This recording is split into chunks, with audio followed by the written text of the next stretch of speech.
রসুলের ঘোষিত 73টা দল হবে। বালহুম ইউসাল্লুনা 72 দল জাহান্নামে যাবে। ওয়া সুবুনা ওই দলে তো রোজা থাকবে, ওয়া হুদ্দুনা ওই দলে তো হজ থাকবে, ওয়া সাল্লুনা ওই দলে তো নামাজ থাকবে। আনা বারিও মিনহুম অহুম বারিও না মিন্নি। রসুল আফসোস করে বলেছিলেন হাসরের ময়দানে আমি মোহাম্মদ ওদের কেউ হব না আর ওরা আমার কেউ হবে না। তাহলে এখানে প্রমাণ হয়ে গেল আমরা ইবাদতটাই চিনেছি কিন্তু হুজুরকে আমরা চিনতে পারলাম।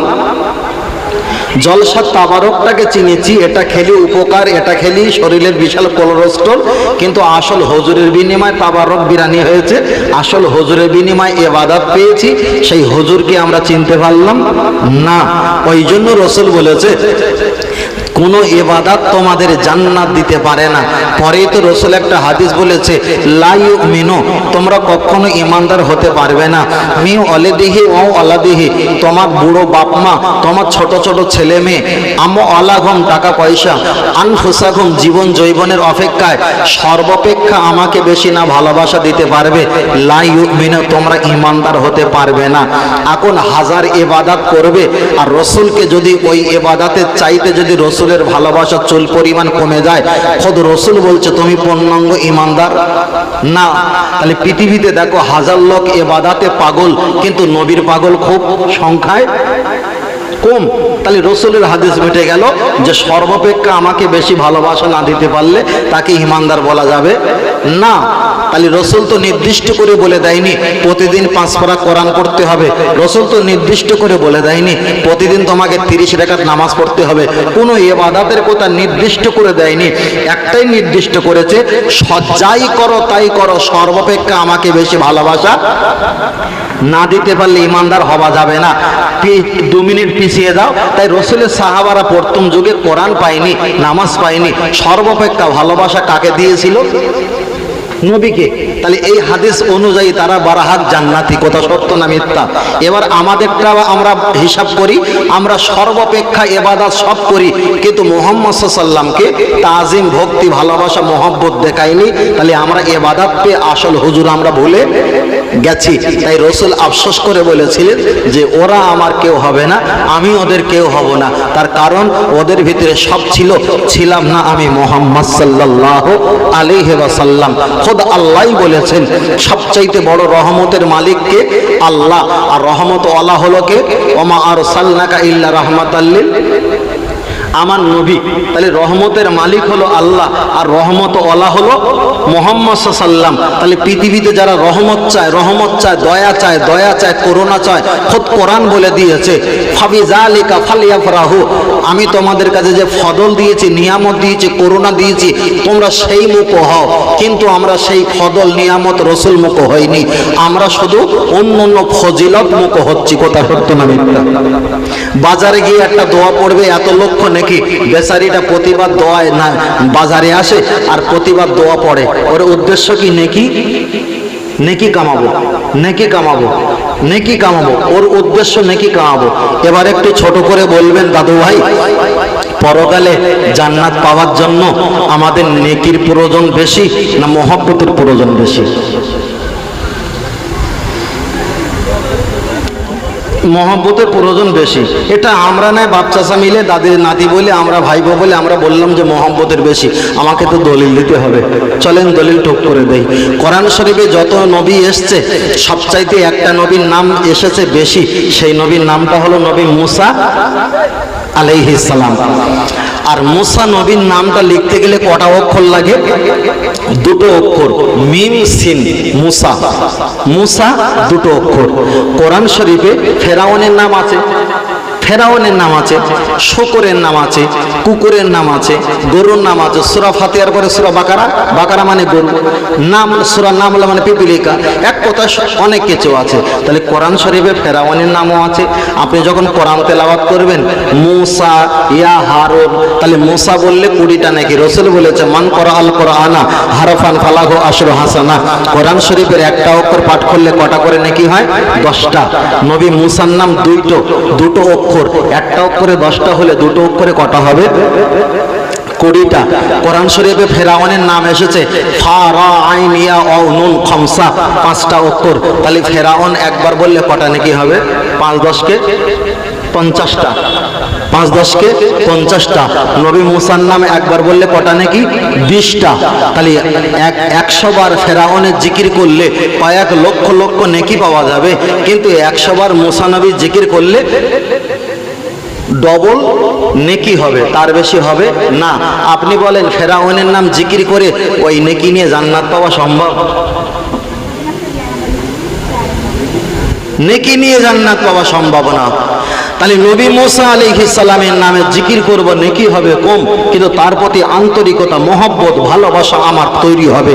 আর ভালোবাসা, আন্তরিকতা যখন তৈরি হবে, রসুল বলেছে আল মারউ মান আহাব্বা, নবী মুসা জান্নাতে, তোমারও হাতটা ধরে দয়া জান্নাতে, বলে সুবহানাল্লাহ। তাহলে নেকি নিয়ে যদি জান্নাত যাওয়া যায়, তাহলে হাজার কাজে নেকি আছে, নেকি নিয়ে জান্নাত পাওয়া যাবে না। ফের একটু খুলে বলছি, নেকি হলো খুচরো পয়সা। আমার কথাবার্তা, আমার লজিক্যাল, অন্য কোনো বক্তা আলেমদের সঙ্গে তুলনা করবেন না, আমার প্রসেসিংটা সম্পূর্ণ আলাদা। চলেন, নেকি হলো খুচরো পয়সা, আর মহব্বত হলো জন্মগত, রক্তগত, বংশগত এবং বয়সগত, হায়াতগত। কথা বুঝতে পেরেছেন? এবার একটুখানি খুলে বলছি, যারা খেলোয়াড়, যারা মেসির মহব্বত করে, মেসি এখানে টাট্টু মেরেছে, ছেলেরা মেসি দেখা দেখি টাট্টু মারে না? মেসি 10 নম্বরে জার্সি পরেছে, ছেলেরাও বল খেলার সময় 10 নম্বরে জার্সিটা পছন্দ করে না? মেসি নেইমার যেইভাবে চুল কেটেছে, ছেলেরাও তার ভক্ত হয়ে, মহব্বত হয়ে সেইভাবে চুল কাটে না? তাহলে সে তার দেখিনি, এ তার দেখিনি, ডাইরেক্ট দেখিনি, কিন্তু গল্প শুনেছে, ইন্টারনেটে দেখেছে, তার ব্যবহারগুলো দেখেছে, এর প্রেমে পড়ে গেছে। তার পোশাক, তার চুল, তার টাট্টু মারা, তার গেঞ্জি ফলো করেছে না করেনি? ফলো করেছে। এবার বলেন, আপনাদের এলাকায় নিজের খালাতে ভাই রক্তগত, বংশগত যে পোশাক পরে, ওই ছেলেটা সে পোশাক পরে না, কিন্তু ও একজনকে ভালোবেসে ফেলেছে, তার পোশাক পরে। তাহলে রক্তগত হলে এটা নেকি, আর দূরের সম্পর্ক এটা হয় মহব্বত। আপনারা মাথায় টুপি দিয়েছেন, এটা নেকি পাওয়ার জন্য না, রসুল দিয়েছিলেন তাই দিয়েছেন, এটা মহব্বত। মুখে দাড়ি রেখেছেন নেকির জন্য না, রসুলের সুন্নাত, মানে এটা মহব্বত। মানুষকে সালাম দিচ্ছেন, আতর গোলাপ খুশবু মেখেছেন, ঈদে মিলাদুন নবী নবী দিবস দিয়েছেন, এটা মহব্বত। আর মহব্বত যে করবে, রসুল বলেছে আনা আউয়ালু শাকিন, আমার সুপারিশটা প্রথম তাদের উপরে চাপবে। চলে বলে, এই হলো আমাদের সিস্টেম। আমরা কোরআন হাদিসের দলিল দিয়ে বক্তব্য দিতে পারি না বলে অনেক অন্য দলের আলেমগুলো, অন্য দলের ভক্তগুলো, তারা আমাদেরকে মূর্খ আর জাহেল আর চিল্লাচিল্লি সুরালো হুজুর বলে আমাদের আখ্যায়িত করে। দোষটা তাদের নয়, দোষটা আমাদের। কেন? আমরা যখন বক্তব্য করি, আমি খুতবা পড়েছি অল্প, যতক্ষণ গল্প করছি, এই গল্পটা আমাদের প্রয়োজন আছে না নাই? প্রয়োজন আছে। আমরা যদি ঠিকঠাক করে মানুষকে এইভাবে যদি বোঝাতে পারি, আমি 2 ঘন্টা বক্তব্য করব, আমার কাছে যদি 20খানা যদি মশলা ফতোয়া শিখে যায়, আর একটা হুজুর বক্তব্য করবে, তার কাছে যদি 20খানা মশলা ফতোয়া শিখে যায়, 3টে হুজুর থাকলে একটা জলসা 60খানা মশলা মশাইল শিখতে বাধ্য হবে না? তারা শিখতে পারবে না, শেখানোর দায়িত্ব আমাদের। কোন ভূমিকাতে বক্তব্য করলে সুবিধা হবে, কোন প্রসেসিং দিয়ে করলে সুবিধা হবে, এর চিন্তা আমাদের। আমরা কি করি, অধিকাংশ টাইম দেখি, সময় দেখি, হাজারো গল্প দেই। এত বড় ভেলিগুড়ের পানি হয়, ভেলিগুড় কষলে পানি, ক্যান্সার রোগীকে খাওয়ালে রোগী জীবনে মরবে না, আর রোগ জীবনে সারবে না, কিন্তু বোতল ভেলির গুড়ের রস প্রতি বছরে বিক্রি হবে। এটা আমাদের ব্যবসা হয়ে গেছে। কিন্তু এমন কিছু ঔষধ, এমন কিছু সিরাপ দাও, যা খেলে মানুষের অন্তত উপকার কিছু আসুক। মানুক আর নাই মানুক, অন্তত বুঝুক। বুঝতে যদি পারে 5 বছর পরে পালন করা সম্ভব, বুঝতে যদি না পারে জীবনে পালন করা সম্ভব হবে না। ওই জন্য আমাদেরকে বোঝানো, খোদ আল্লাহ তো রসুলকে বলেছেন, মুহাম্মদ সাল্লাম, তুমি শুধু ইন্নাকা লা তাহদি মান আহবাবতা, তুমি কাউকে জবরদস্তি করে কিছু করবে না, তুমি শুধু শোনাও, তুমি শুধু বোঝাও, তুমি শুধু শোনাও। ইহাদিল্লাহ, হেদায়েতের মালিক তো আমি আল্লাহ।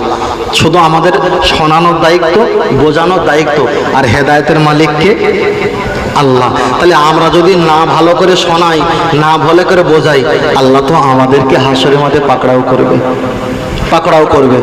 সব চাইতে যদি ধরা পড়তে হয়, দাদু ভাই আপনারা পড়বেন না, পড়বো আমাদের মতন কিছু হুজুর, আমাদের মতো কিছু হুজুর সবচাইতে আগে ধরা পড়ব।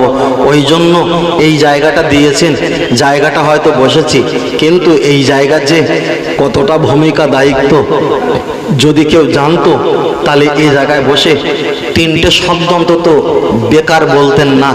যদি কমিটি আমাকে 500 টাকা দেয়, প্রতি সেকেন্ডে প্রতি মিনিটে একটা টাকার অ্যামাউন্ট ওঠে, ঠিক না বেঠিক? ওঠে তো। 2 ঘন্টা বক্তব্য করলে তাহলে সেই অ্যামাউন্টটা তাদের প্রাপ্য ফিরিয়ে দিতে হবে। ওই জন্য বলছি দাদু ভাই, 10টা কথা না বুঝতে পারেন, একটা কথা বুঝবেন আর একটা কথা আমল করবেন। আল্লাহ চাইলে আল্লাহ আমাদের নৈকট্য লাভ করিয়ে দেবে। তবে আমি হলাম হানাফি মাযহাব আহলে সুন্নাত ওয়াল জামাত, ফুরফুরা পীর আবু বকর সিদ্দিক রহমাতুল্লাহ আলাইহি, বসিরহাট আল্লামা রুহুল আমিন রহমাতুল্লাহ আলাইহি, এনাদের গোলাম, এনাদের লেবার, এনাদের হয়ে কাজ করি, এনাদের হয়ে দুটো কথা বলি। আমি দাদা হুজুরকে নবী বলিনি, দাদা হুজুরকে সাহাবী বলিনি, দাদা হুজুরকে তাবি বলিনি, দাদা হুজুরকে খলাফায়ে রাশিদিন বলিনি, দাদা হুজুরকে মুজাদ্দিদ বলি, দাদা হুজুরকে যোগ্য আলেম বলি, দাদা হুজুরকে আল্লাহর বারহাত ওলি বলি, দাদা হুজুরকে সত্যবাদী বলি, দাদা হুজুরকে সৎ ব্যক্তি বলি। আর তানাকে মানি, কোরআন হাদিসের অনুকূলে মানি, মানতে বলেছে তাই মানি। এবার আমি আপনাদের কাছে এই কথাগুলো বলবো, আপনাদেরকে জোর করব না। আপনাদের শোনার দায়িত্ব, বলার দায়িত্ব আর কেনাকাটার দায়িত্ব আপনাদের।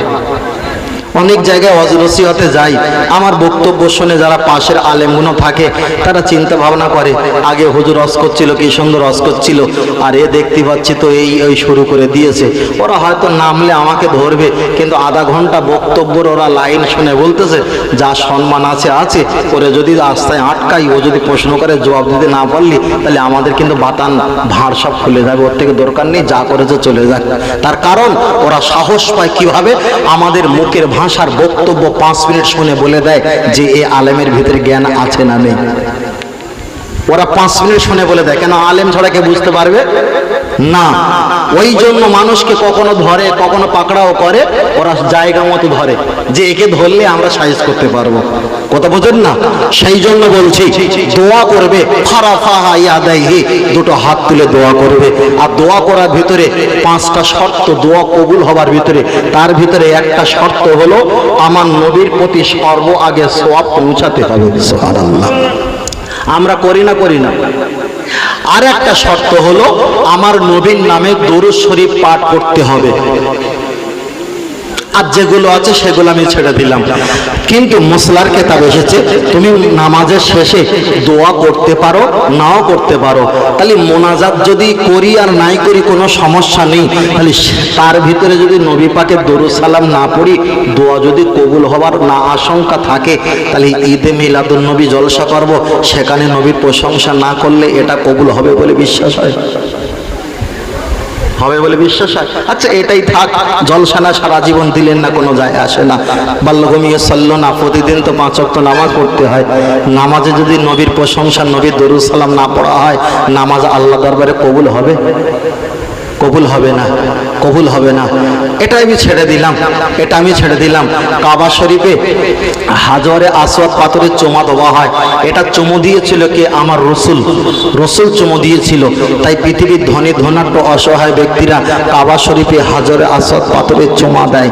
এটা আল্লাহ দিতে বলেছে দেয় না নবী দিয়েছিল তাই দেয়? আমরা চিনেছি নবীকে, নবীর বিনিময়ে আল্লাহকে, জান্নাতকে, জাহান্নামকে, কোরআন হাদিসকে, ধর্মকে চিনেছি, ঠিক না বেঠিক? আমরা চিনেছি। তাই বলছে ফাজা আনাল্লাহু বিহাযাল খায়র, ইয়া রাসূলুল্লাহ তোমার বিনিময়ে আমি আবু বকর জাহান্নামের দরজা দাঁড়িয়েছিলাম, তোমার বিনিময়ে আমি তো জান্নাতের দরজায়। রাসূল বললেন আবু বকর পৃথিবীতে যদি ঋণ যদি শোধ যদি না করতে পারি, আমার আল্লাহ হাসরের ময়দানে তোমার ঋণটা যেন আমার হয়ে শোধ করে দেয়। সুবহানাল্লাহ, আল্লাহু আকবার। আল্লাহ قال النبي صلى الله عليه وسلم নবী আমার হাদিস শরীফে বললেন ইয়াকুনু ফি আখিরি জামানি দাজ্জালুনা কাযাবুন আও কামা ক্বালা আলাইহিস সালাম। আল্লাহ নবী হাদিস শরীফে বললেন সেই জামানা আখিরি জামানায় দেখতে পাওয়া যাবে কিছু দাজ্জাল আর কিছু কাযাব। দাজ্জাল মানে হলো হিংস্রকারী আর কাযাব হলো কথায় কথায় মিথ্যুক, যাকে বলা হয় মিথ্যাবাদী। আল্লাহ নবী বলেছেন এমন পৃথিবীতে আলেম তারা পৃথিবীতে নাজিল হবে, পৃথিবীতে আবির্ভাব প্রসারিত হবে। এ আপনা কুম্বিল হাদিসি, ওরা আমার নবীর বিরুদ্ধে এমন এমন তোমাদের হাদিস শোনাবে বিমালাম তাসমাউ, যা তোমরা লাইফে শোনোনি। ও আনতুম ওয়ালা আবাউকুম, তোমাদের মুরব্বীরা যারা কবরে চলে গেছে এমন হাদিস তারা শুনে কবরে যায়নি। আল্লাহ নবী পরে বলেছেন আনা বারিউম মিনহুম আহুম বারিউনা মিন্নি, তবে হাসরের ময়দানে আমি রাসূল ওদের কেউ হব না, ওরা আমায় কেউ হবে না। রাসূল বলছেন পৃথিবীতে এমন আলেম পৃথিবীতে নাজিল হবে, মানে এমন আলেম পৃথিবীতে তৈরি হবে নবীর এগেইনস্টে ফতোয়া দেবে, যে ফতোয়া তোমরা জীবনে শুনোনি। তোমাদের মুরব্বীরা যারা কবরে গেছে ও আনতুম আলা আবাউকুম, যারা কবরে চলে গেছে এমন ফতোয়া শুনে তারা জীবনে কবরে যায়নি। রাসূল বলেছেন ওরাই তো হলো দুনিয়ার জমিনে দাজ্জাল আর কাযাব। এখানে যারা হাজী সাহেব আছে আল্লাহর কাবা শরীফে হজ করতে চলে যায়, কাবাতে শরীফাতে আল্লাহু আকবার বলে আমরা নামাজ পড়ি, 40 বছর 30 বছর 50 বছর আল্লাহর কাবার দিকে ফিরে নামাজ পড়লাম, একবারও কাবা শরীফটা দেখতে পেলাম না। পৃথিবীর মানুষ আল্লাহর কাবা শরীফে হাজির হয়ে যায়, আল্লাহর কাবা শরীফটা তওয়াফ করা হয়ে গেলে মসজিদে নববী আমার রাসূল পাকের মাজার শরীফে চলে যায়। নতুন করে আলেম মুফতি সাহেব লাল দাড়ি আর ঘোমটাওয়ালা হুজুর তারা ফতোয়া দিচ্ছে মক্কা শরীফে হজের জন্য যাবে, মদিনা শরীফে তোমাদের যাবার দরকার নেই। চলেন আমি আপনার কাছে একটা বার বলি, আল্লাহ নবী বসে আছেন, আবু জাহেল বসে আছেন, ইয়ামিন থেকে 9 জন লোক এসেছে। আল্লাহ নবীর চাচা আবু জাহেলকে জিজ্ঞাসা করছে ও আবু জাহেল মুহাম্মাদের বাড়ি কোথায় তুমি দেখাতে পারো? আবু জাহেল বলছেন মুহাম্মদ তোমার কে হয়?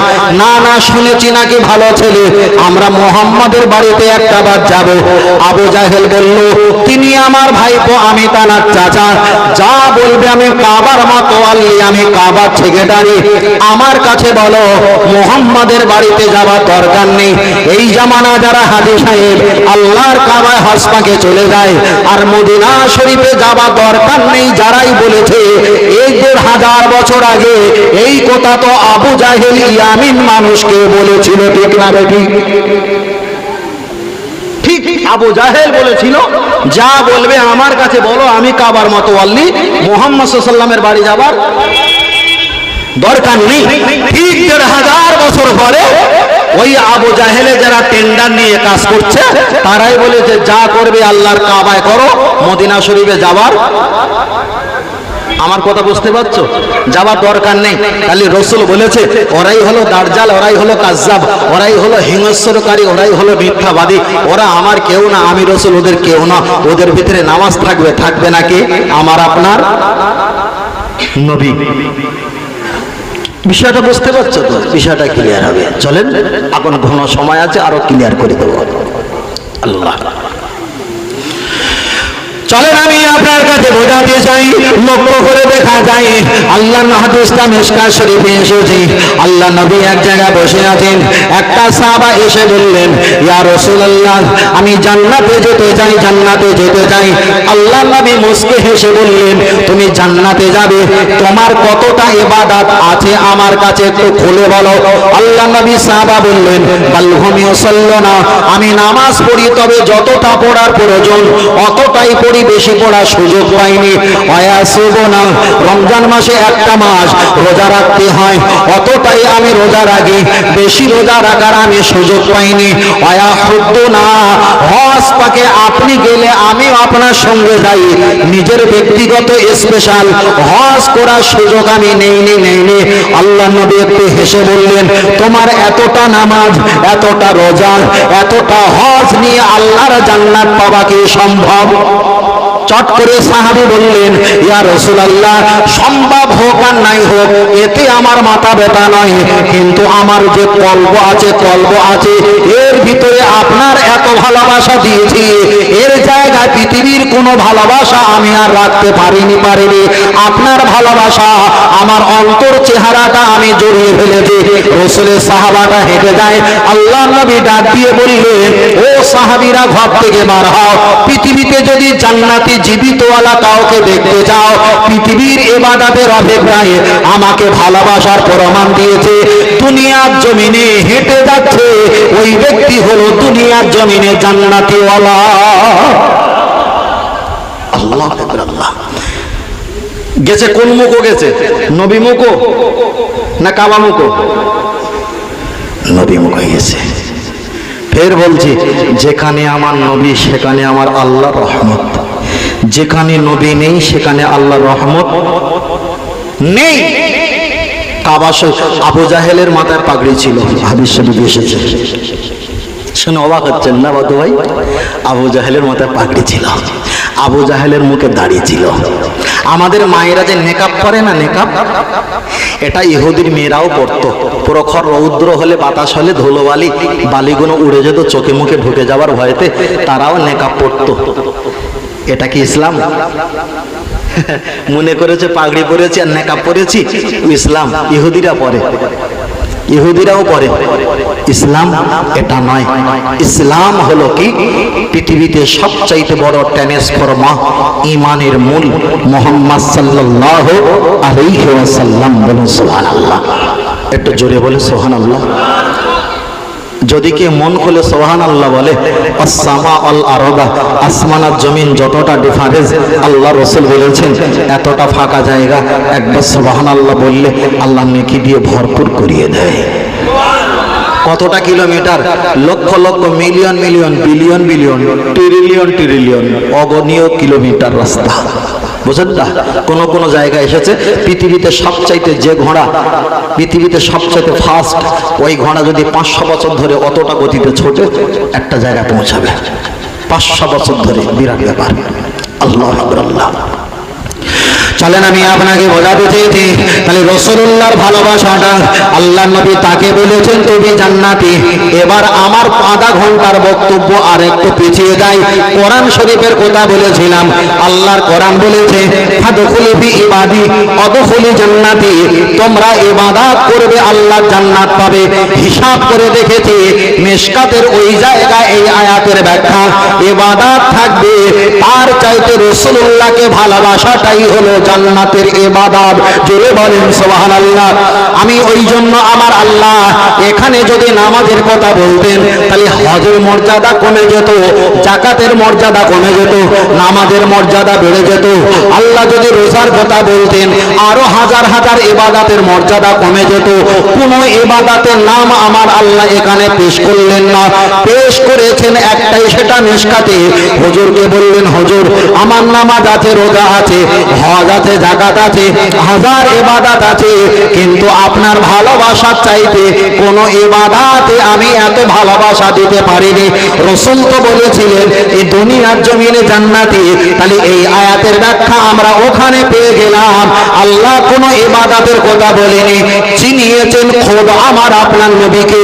কেন? নবী জান্নাত দেখে এসেছে, নবী জাহান্নাম দেখে এসেছে, নবী আমার আল্লাহকে দেখে এসে বললেন, আলা ফাখরা ফিহি, আমি মুহাম্মদ অহংকার করে বলছি না, আল্লাহকে দেখেছি, জাহান্নামকে দেখেছি, আর আমার উম্মত জান্নাতের কোন জায়গা থাকবে আমি রাসূল স্বচক্ষে দেখে এসেছি।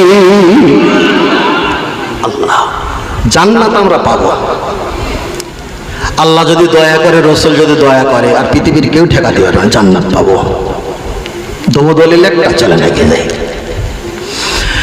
আল্লাহ নবী একটা হাদিস শরীফে বললেন, কুল্লু নবিয়্যিন মাসুম, পৃথিবীতে যত নবী এসেছে, কুল্লু মানে বহুবচন, সমস্ত নবীগুণ পুষ্পা বেগনা মাসুম, আপনাদের এলাকায় যদি যদি আব্বা মা মারা যায়, আব্বা মা মারা গেলে যদি 4 বিঘা সম্পত্তি থাকে, ছেলে আর মেয়ে এগুলো বাপের সম্পত্তি পাবে পাবে পাবে।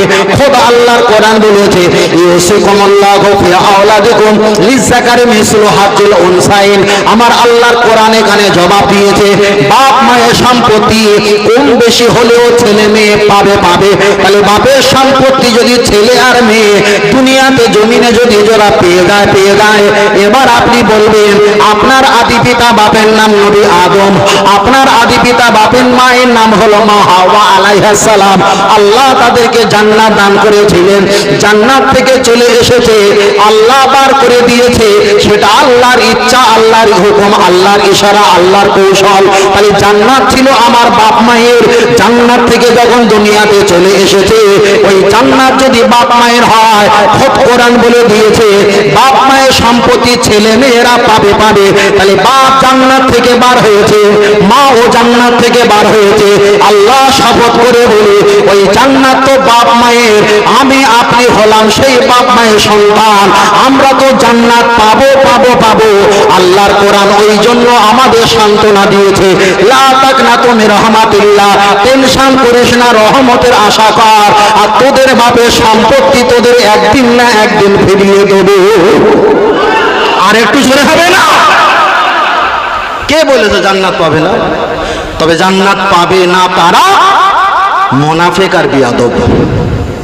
এখানে আর একটা লজিক, যারা নামাজ পড়ে না আল্লাহর কাছে গুনাহগার হয়েছে না হয়নি? হয়েছে তো। যারা নবী দিবস সম্পর্কে ওয়াজ দেওয়া যাবে না, নবী দিবস করা বেদাত, নবী সম্পর্কে এতগুলো কথা বলেছে, সমালোচনা করেছে, এরা করেছে নবীর সামনে বিয়াদবি। এরা করেছে মানুষের ওই কথা যদি আর একজনের কাছে শেয়ার করে হয়েছে মুনাফিকি। নিজে নিজে করছিল বিয়াদবি হচ্ছিল, কারো কাছে শেয়ার করেছে হয়ে গেছে মুনাফিকি।